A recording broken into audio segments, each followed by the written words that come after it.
Ირფასო მეგობრებო, მივესალმოთ ჩვენი გადაცემის სტუმარი ალექსანდრე ელისაშვილი.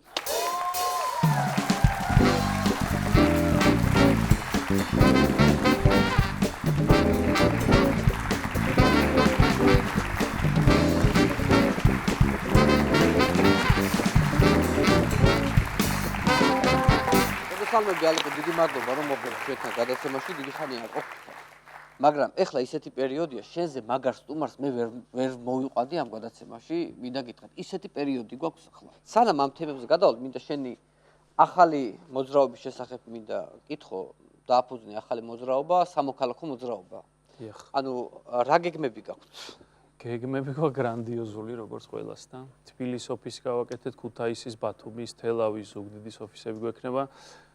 იდეაში გვინდა რომ ჩვენთან როგორ არის რომ პოლიტიკოსები იმდენად ერთმანეთთან ბრძოლით და სიძულვილით არიან ხოლმე გართულები და პარტიები რომ თავარი ხალხი განზერჩება ხოლმე და ჩვენ გვინდა რომ ხალხთან ერთად პატარ-პატარა რაღაცა პრობლემები. ანუ პარტიათა გადაკეთდება თუ არა? ნახოთ, თუ დავინახეთ რომ ჩვენი საშინაო დავალება გამოგვდის და რაღაც პრობლემებს რომელსაც ვეძგერებით ვაგვარებთ, აი მე შესაძლოა არ გამოვრიცხო ყოველთვის. 1000-ზე მეტი ადამიანია უკვე გაწევრიანებული რა. აი როგორ აფასებ? აი აი მეც რომ მოვიდე სიტყვაზე გამაწევრიანი თუ აი ყოფდები მაინტერესებს. საინტერესოა ხოლმე. ჩვენთან არის ცდუნება რომ ახალ რამეს რო აკეთებ, ცდილობ უკვე არსებული რეალობიდან ააგროვო ხალხი რა. აი ბიზნესმენშურის ქართული ოცნება ხო არის ცოტა იქიდან წამოიყვანა, ცოტა აქედან და რაღაც აჯაფსანდალი გამოვიდა და ახლა აუმჟავდა ეს აჯაფსანდალი ხო? ხო და მე ვამბობდი ყოველჯერზე და ვამბობ რომ კვალიფიციური არ არის აუცილებლად ცნობადი სახე იყო, ასე იყო, ის იყო კვალიფიციური იყო შენ საქმეში, შენ პროფესიაში სახელი გეთქმოდეს და კეთილსინდისიერი ადამიანი იყო, მაგრამ და ვამბობ რომ აი 1000 პარტია გამოცვლილი და 1000 პარტია გადამხტარი ხალხი ყველაზე ნაკლებად გვინდა. ან საერთოდ ხო არიან არა ისეთი ადამიანები, მაგალითად საქართველოს გადარჩენის გეგმები რომ მოაქვთ, ხო? ჩემთანაც მოაქვს, სიმართლე გითხრა, არ გატყუებ. მიგზავნიან ჩვენ წერილები მომდის, როგორ უნდა გადარჩეს ჩვენი ქვეყანა და უნდა გავაჟღერო ეს რა.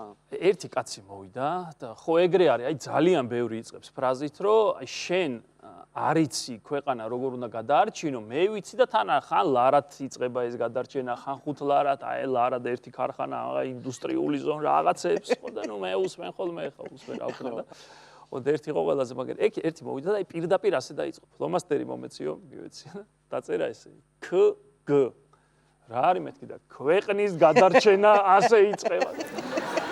რა შევიკავე თავი. მომიწია მოსმენა ბოლომდე. ესე იგი, გადავედით ახლა ცოტა რაღაცა ხასიათზე ერახა ეთყობა შენი დაქალი რომ გააბრაზეს.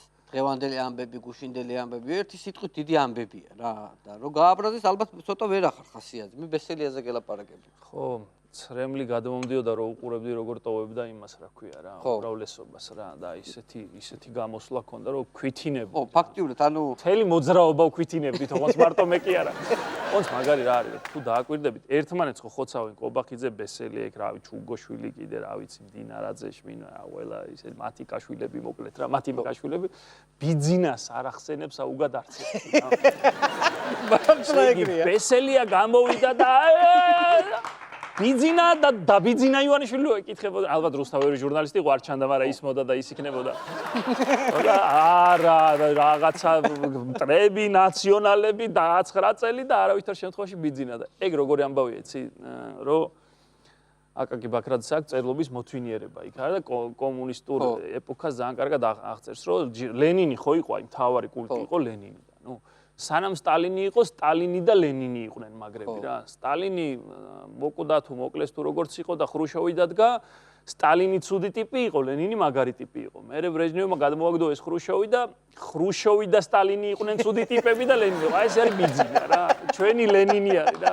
ყობახიძე ცუდია, ბესელია ცუდია, ღარიბაშვილი ცუდია, ლენინიშვილი ცუდია. ვინც გადავარდება ოღონდ რა. ვისაც ყავლი გაუვა, ის ძალიან ბანძია, მაგრამ ბიძინა ანუ ლენინი არის, დიადი.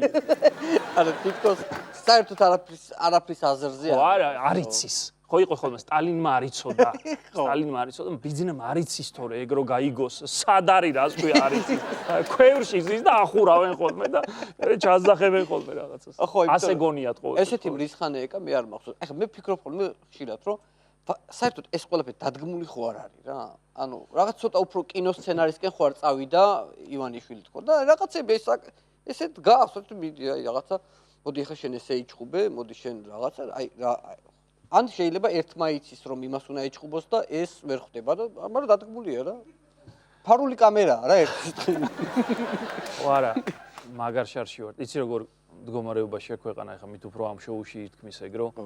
წუნა და წუწუნაში როა რა, თავში ხელს რო შემოერტყოს და რამაც ეკвებს, დაუდა რომ გადავარდება და წყალში რო გაადენს ტივიდან თქაფანს აეგრია რა, გვაცინებს. ისე ჩარში ვართ რომ კიდე არ ვიცით რა და ვერთობით რითი რომ აი გასაც ყველას გვაქვს მაღაზიის ნისიები, კრედიტები, გაუბედურებულები რაღაცა და ამ დროს უყურეთ ბესელია ებრძვის კობახიძეს, ვითომ ამაზე მეტი დარდი არ გქონდეს და რისხანე კობახიძე გამოხტება აი ჩეჩავს კოჩორს და რაღაცას და ახლა როგორ უყურებ ზოგადად აი ამ გამოსვლას თუ მაქვს ეს შეკითხვა რომ აი რაღაცა ეს მოსამართლეები არ იყვნენ ახლა გამოჩნდნენ ზუსტად 2 წლის წინ ეხლა რომ მოსამართლეებს აძაგებს ბესელია და აესენი და მათმა ქვეყანა დააქციესო 2 წლის წინ იმ მოსამართლეებთან მიჩივლა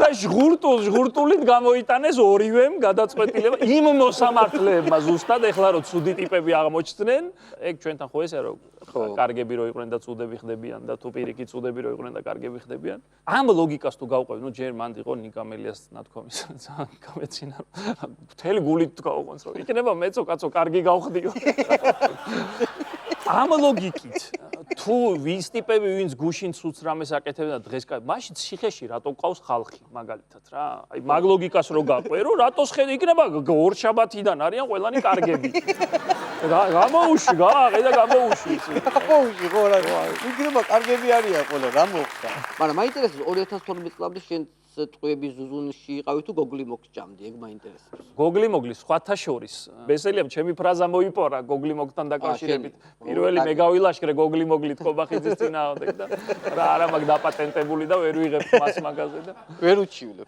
კობახიძე მართლა გამოვიდა ეხლა ტყვეების ზუზუნში და იმაში რა საშინელ პერიოდში ცხოვრობდი კაცო ბძალადობის რეჟიმში ეხლა ტყვეის ზუზუნში ბესელია და ეხლა რაღაცა ის რაღაც ბარიკადებზე დროში თხელი გადასული ჟანადარკი არ გალავანზე ხმლით რომ იცოცავდა, მაგრამ ნუ ხო კი თავისად ჭუბობდა. მაგრამ კობახიძე მართლა ესეთი ტიპია, რომ გამოდის და თვალის და უხამხამებლად ერთხელ ჩემ წინააღმდეგ მთელი პრესკონფერენცია მოაწყო, რომ ელისაშვილი 2012 წლამდე თბილისში რომ დაინგრა და გაუბედურდაო, ხმას არ იღებდა საერთოდ. საერთოდ არაფერი ხმა არ მოუგებდა. მე პირადად სუმახსოვხარ. კობახიძეს არავინ არ ახსოვს და კაი, შემდეგი თემაზე ვფიქრობ, აი ეს მოსამართლეების სახლებთან დაკავშირებით იყო კიდე დიდი გამოხმაურება რა. რომ მოსამართლეები სხვათა შორის გვიჩივიან, რომ რატომ გავაშუქეთ ეს სახლები და ნუ არ ვიცი რა, ცალმხრივად იყო გაშუქებული თუ ორმხრივად იყო თუ რა იყო. ხო, მაგრამ ნუ გაბრაზდნენ ერთი სიტყვით რა. ხო, ეგენი ძალიან მაგარი ტიპები არა. ორმხრივად როგორ იყო, ხან ზემოდან იყო კადრი და ხან გვერდიდან იყო და ხან ქვემოდან იყო და ყველა კადრში ძალიან დიდრული სახლები ჩანდა. ძალიან დიდრული სახლები ჩანდა და ხშირ შემთხვევაში უგემოვნო. ხო და ერთი რაც მიკვირს, რომ ჩინჩალაძე პროკურორი როცა იყო, ხო, რამდენიც მახსოვს ცხეთის პროკურორი იყო, მცხეთ-თიანეთის პროცესზე გამოვიდა და თქვა, რომ პროკურორმა თქვა, ეს როგორი ამბავია, პროკურორმა თქვა, რომ დუმილის უფლებას ვიყენებ. დუმილის უფლებას ვიყენებო პროკურორი როცა ხდა. უზენაეს სასამართლოში რო არის მოსამართლე. დამნაშავე ხო არ? დამნაშავე ეგონა შეშინდა ეთქობა აიჭრა და დუმილის უფლება გამოიყენა და მე უზენაეს სასამართლოში რო არის არც ერთი საქმე არ განუხილავს. ეხლა არა არც ერთი რამდენი წელია იქ არის და არც ერთი საქმე არ განუხილავს. ანუ არაფერს არ აკეთებს და სასახლე თავისით ამოვიდა და ხო, ამბობენ ერთ წელში აშენა. ერთ წელში აშენა, ხო, ანუ ისეთი რა ქვია, ფინანსურ ნაკადებში ჩავარდნები არ ქონია. ხო, ნებება.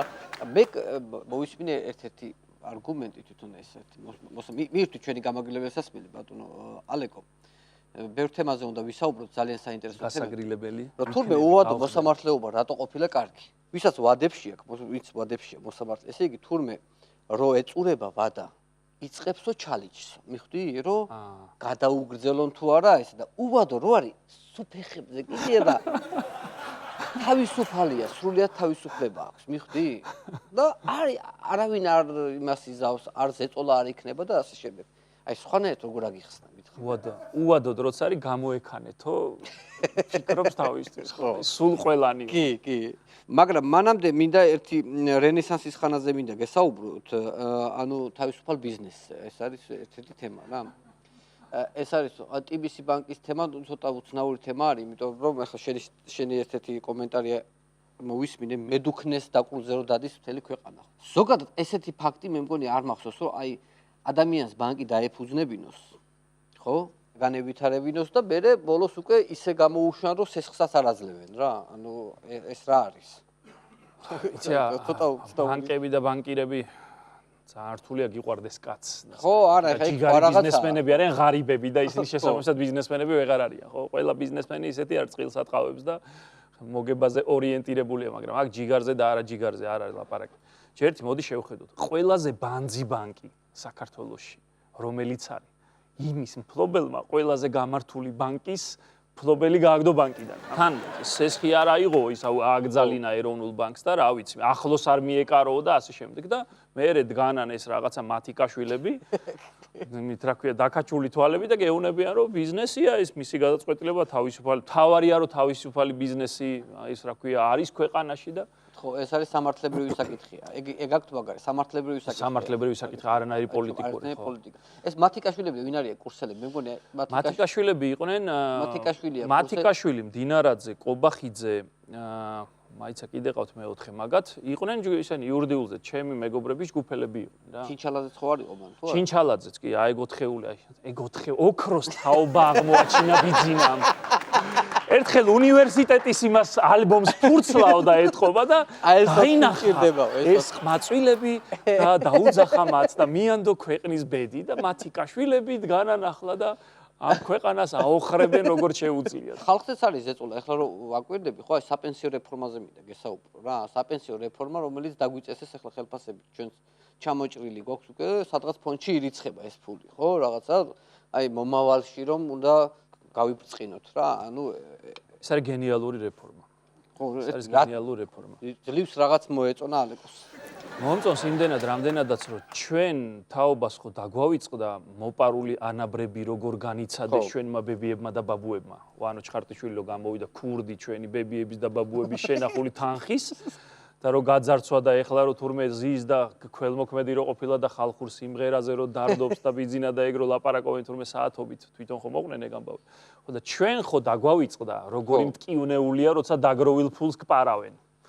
ხო და ამიტომ ხელისუფლებამ გადაწყვიტა რომ თქვენს რო ეს რაღაცა რო იყოს რა ეს გძელვადიანი ამბავი რო იყოს რა ემოციები რო არ წყდებოდეს ხოლმე იმიტომ მოიგონეს ეს ახალი რაღაცა და რო შეხვალთ აი საიტი ვერ გაუმართავთ ტიპებს რა საიტი ვერ გაუმართავთ ხო არ მუშაობს კარგად ხო საინვესტიციო საბჭო შეხვალთ არიელი ვაკანტური იქ ორი მთავარი რაღაცაა რისკების ჯგუფი და საბჭო ანუ ამ ფულს რო აგროვებ რამე რისკი ხო არა აქ ან სადღაც რო განათავსებ და მეორე საინვესტიციო სად ათავსებ ერთიც არის ცარიელი, მეორეც არის ცარიელი, სამაგიეროდ ის დავლოცვილი სურგულაძე 15000 ლარს იღებს თვეში.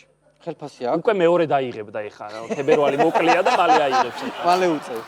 ამას წინ 60 მილიონამდე ააგროვა 50 მილიონი ოფიციალურად და რა უყონ არიციან და ეროვნულ ბანკს მიმართა, რომ რა ვუყოთ ამ თანხას.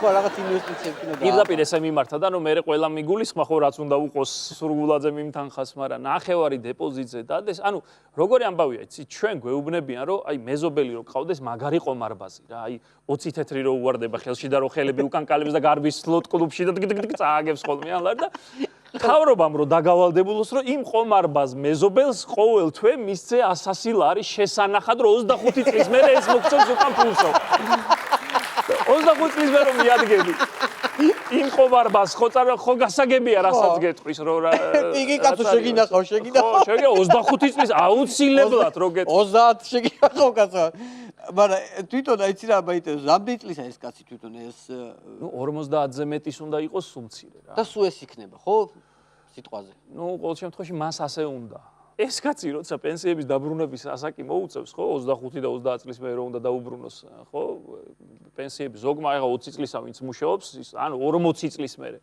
იმას აქში იქნება რომ ღმერთმა კარგად ამყოფოს რომ იტყვის რომ ან ექნება სკლეროზი და ან იტყვის რომ სკლეროზი მაქვსო და მინდა მოთხოვა ეხლა შენ პასუხი და ამიტომ მე მაქვს შემხვედრი იდეა რომ 10-15 წლის ბავშვები დავნიშნოთ მაგ იმაში საპენსიო სააგენტოში რომ კემაინც ვერ პასუხს მოთხოვთ ხოლმე 60 წლისას მოსთხოვ პასუხს რომ რაღაცას გიპასუხებს მაინც და ამას რაღა უნდა უთქო 90 წლისა რო იქნება და პენსია მომევა იცი რა უნდა გითხო ახლა ზოგადად ყველა ვართ იმ პრობლემის წინაშე ტროლების მაგალითად არიან ხოლმე უცებ შემომესევიან მეც და არ ვაქცევ ყურადღებას საერთოდ მაგრამ ვიცი რომ შემოსეულები არიან რა მიხდი და ძალიან მაგარი ნიჭიერი ხალხი ვართ რა ხო მეც აი ივანიშვილზე თუ ვიტყვი რამეს ან ბოდიში მომითხოვია და კალაძეზე რამეს თუ ვიტყვი გასაკრიტიკებელს განსაკუთრებით მაშინ მოდი ძალიან დიდი სტურმი თორე ეხა ბესელია კობახიძეზე ისეთი არა აქვს არა აქვს ან არა და რო შევდივარ აი განსაკუთრებით კუბოში ვინძდებს და შენი კუბო ვნახე და მიწაში გნახე და ესენი არიან ნარგიზა რაღაცა გვარი 70 წლის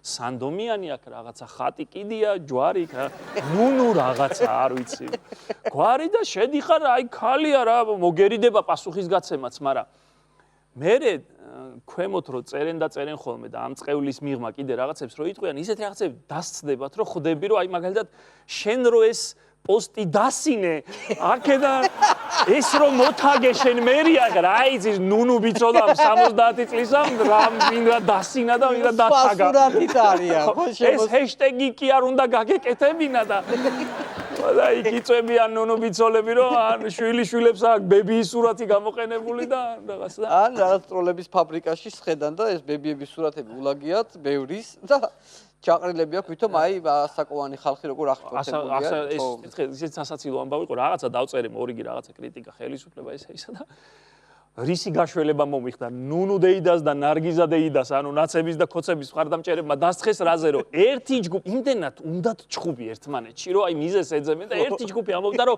ეს ნაცია ელისაშვილი და მეორე ამბობდა ნაცი კი არა ქოცია და ბოლოს ვაშველებდი რომ არც ერთი არა ვარ თქვენი ჭირივი ან ორივე ვარ ოღონდ თქვენ დაწყნარდით ნაირად ბიცოლა და ნუნუ ბიცოლა აგლეჟდნენ ერთმანეთს იმას მართლა რა უნდა გვეშველოს არ ვიცი მან მაგ სფეროში აი არ ვიცი მე საშვილი მანდ არ არის იცი რა მინდა კითხო ალეკო ეხლა შენს ცხვირს რო შევხედე ხო თუ ხშირად უყურებ ხოლმე შენ ცხვირს იმიტომ რომ განსაკუთრებულად ისეთი საინტერესო ცხვირი გაქვთ მოდი ამაზე შევთანხმდეთ ეხლა სხვა ხო ნუ მეც ეხლა მაქვს სახასიათო მოდი ეს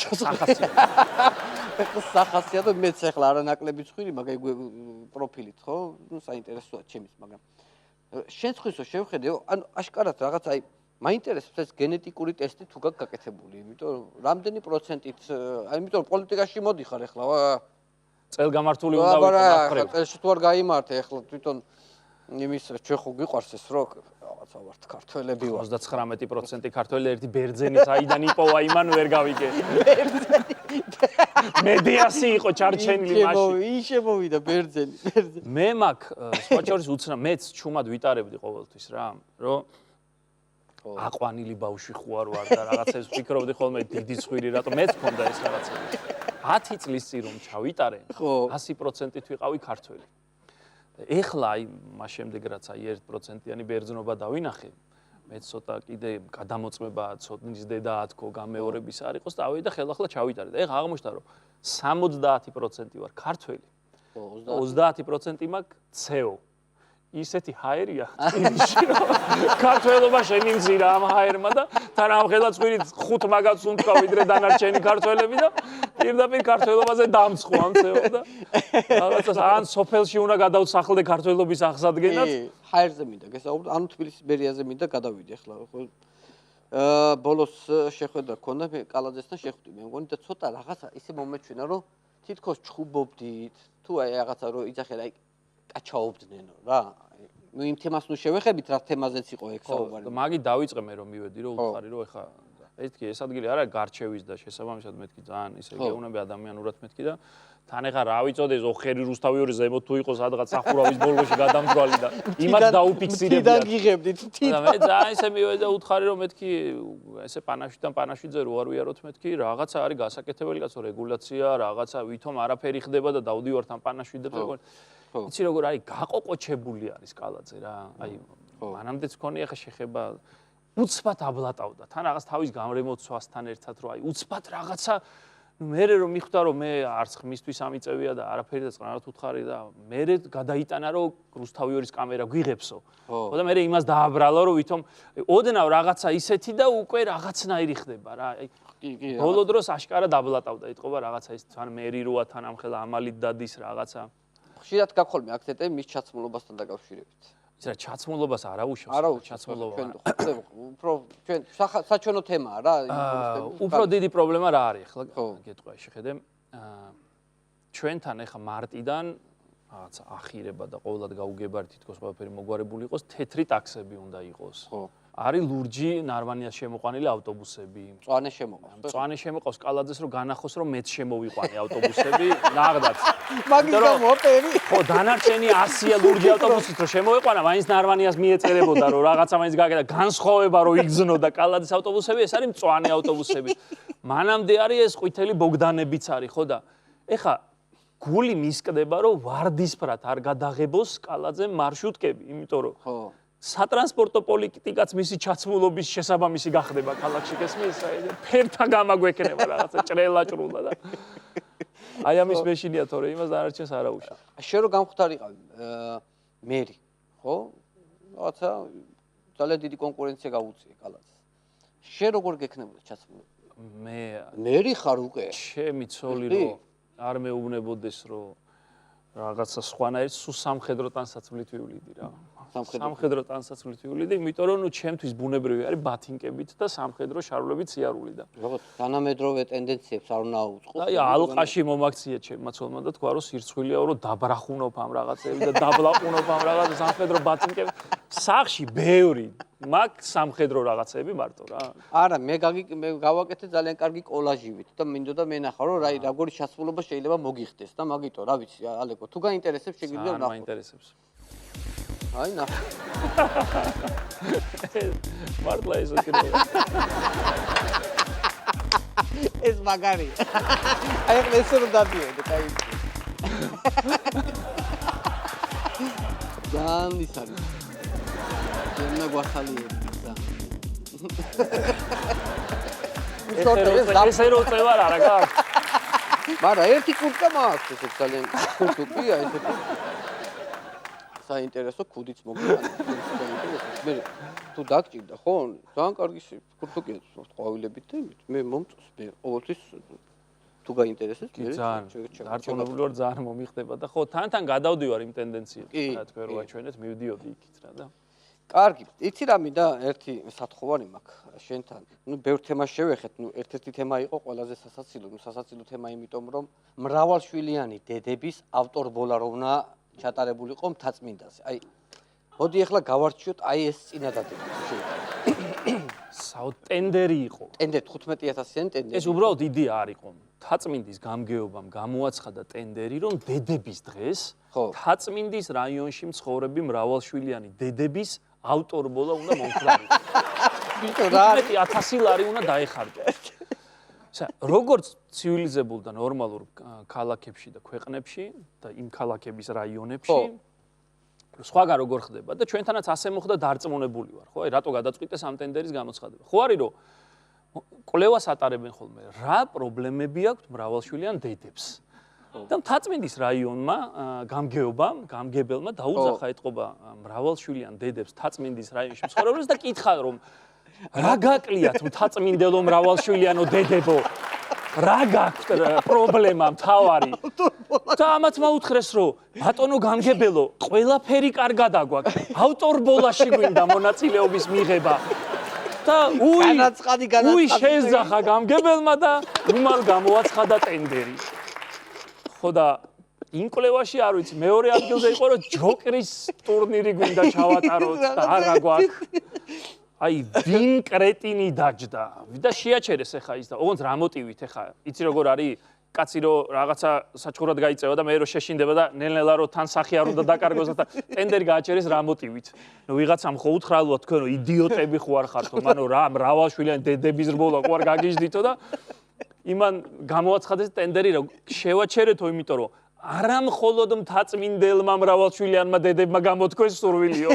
სხვა რაიონებიც მოვიდაო და 15000 ლარი ვერ გაწყვეტა და გააჩერეს. თან ძალიან სასაცილოდ იწყებოდა თვითონ ტენდერის აღწერილობა იყო, რომ 3 მარტს დილით შეიკრიბებოდნენ საკრებულოს წინ მანქანებით და წინ 12 კაციანი ორკესტრი გაუძღვებოდა ამ რბოლას რა. ვიღაცა არის ორკესტრთან დაახლოებული ტიპი და ის ორკესტრი ეთყობა არავის არ ახსოვს და რაღაცა პატარა ფული შეუნა უნდა და 100 ლარს გაგიჩითავ ძმებო უთხრა ვიღაცამ და დანარჩენი ავტორბოლის რაღაცა ამ ფედერაცია ან რაღაცა ორგანიზაცია რაც იქ იყო იმან უთხრა მრავალშვილიანი დედა რო ზანოსით რო დრიფტით რო საკრებულოს წინ დადგებოდნენ და უკან 8 შვილი რო გიზის 8 შვილი მიდი დედი მიდი გაასწარი მაგ დამპალს რო ეუნება ხო ბევრია ასეთი მაგალითად დიდუბის რაიონის გამგეობა დაჟინებით ატარებს დღესასწაულ დიდუბობას 60000 ლარია ყოველ წელს დიდუბობა წარმოგიდგენიათ აი სულ მაინტერესებს რას აკეთებენ იქ იმ დიდუბობაზე რა ტრადიციები აქვს შემორჩენილი განსაკუთრებული დიდუბეში რომელიც არ ვიცი ეხა რაღაცაზე პრეტენზია მაგრამ თბილისზე მესამე წელს გამოვცემ ეხა რაღაცა მაგრამ ხო შეიძლება აი დიდუბური ჩურჩხელა რა აი გამოიფინება დიდუბური ყველი ან რაღაცა დიდუბობა და მე მაქვს იდეა საბურთალოს რაიონის გამგეობასთან რომ სპორტის სასახლის უკანობა იყოს ეგეთი ფესტივალი. იმიტომ რომ ძალიან უყურადღებოდ მიტოვებული ტერიტორიაა და იქ მშენებლობის გარდა არაფერი არ ხდება და დედის გინების გარდა მანქანების გასვლა გამოსვლისას იმ რაღაცა საცობებში და ამიტომ სპორტის სასახლის უკანობა როგორც ეროვნული დღესასწაული ისე დავაწესო. უკანობა ჯოჯოხეთობა. ანუ ჯოჯოხეთობა. მე უბრალოდ გაუბაზრდათ პრობლემა ამაში. ეგეთი მსგავსი ამბავის ერთი ფაქტი ვიცი, როგორც რეგიონში ჩატარდა.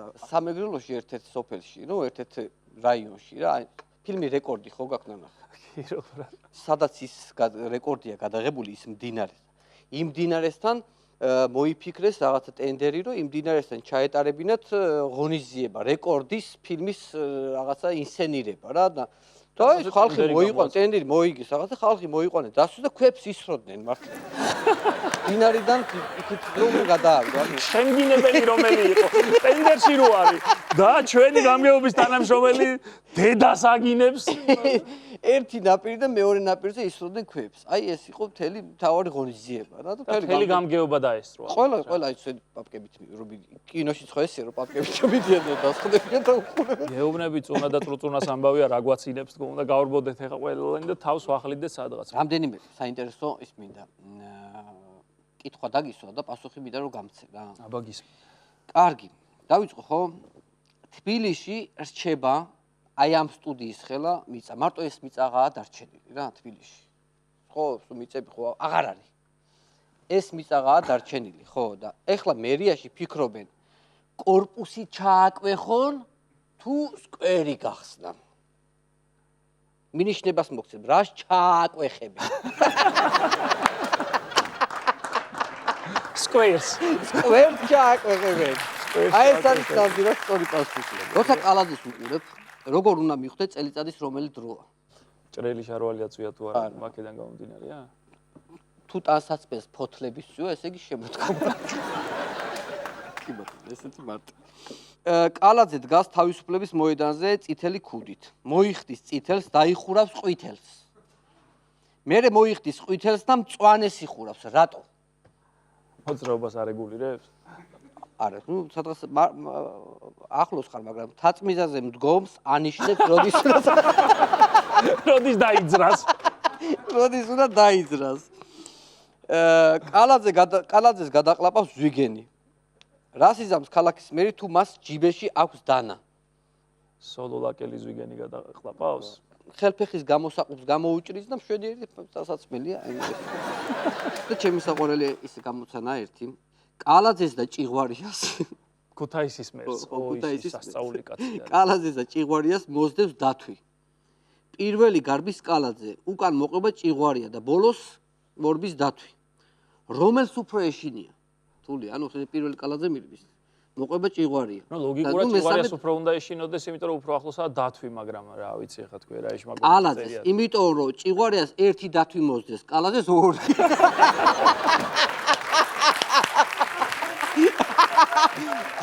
და გვერდზე მხატვარი მორბის რომელიცთან ჭიღვარიას ხატავს. იტალიაში წაიღებენ მაგ ნახატს. ეგეთი მერი არის ყველაზე საუკეთესო. წარმაგარია. ნუ ხალისოთ რა კარგად რა უქნათ ესეა. უბრალოდ ფულს ვიხდით მაგაში თორე ისე. ხო, ნუ რა უშვებს. გავიჭიროთ ახლა ერთი კაცი ვერთობით მაინც და საქმეს ისედაც არავინ აკეთებს და რაღაც თქო უნდა გავერთოთ ახლა რა უყო. მოკლედ მინდა ძალიან დიდი წარმატება უსურვო შენს მოძრაობას, შენ განსაკუთრებით და მთელ შენს გუნდს რა. ძალიან გაფასებ, დიდ პატივს გცემ და იმედია რომ ძალიან დიდ წარმატებას მიაღწევ. უღრმესი მადლობა. მობრძანებისთვის ალეკო ელისაშვილი იყო ჩვენი გადაცემის სტუმარი. მადლობა ალეკო.